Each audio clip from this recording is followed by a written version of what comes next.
કન્યા કેળવણીને પ્રોત્સાહન આપતું આગવું પગલું એટલે ગુજરાત એસ.ટી.નો કન્સેશન પાસ.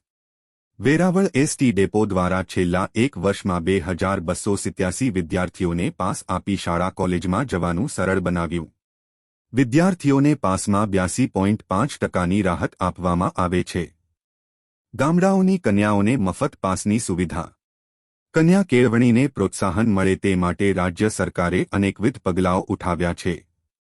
તેમાંનું એક પગલું શાળા કોલેજમાં જતી કન્યાઓને પોતાના ઘરથી શાળા કોલેજ જતી એસટી બસમાં મુસાફરી માટે મફત પાસની સુવિધા આપવામાં આવે છે.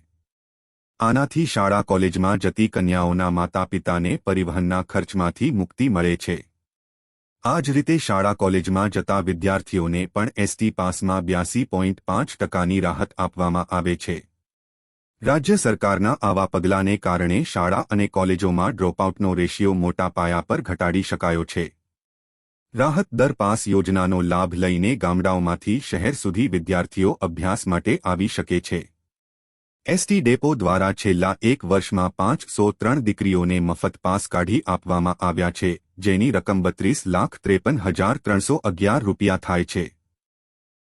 જ્યારે અન્ય વિદ્યાર્થીઓને 17.5% ભાડા વસૂલમાં 1,784 પાસ કાઢી આપી 10,95,419 રૂપિયા રકમ મેળવી છે અને મુસાફરોને 50% રાહત ભાડામાં 3,124 પાસ કાઢી આપી 47,38,730 રૂપિયા મેળવેલ હોવાનું જાણવા મળેલ છે.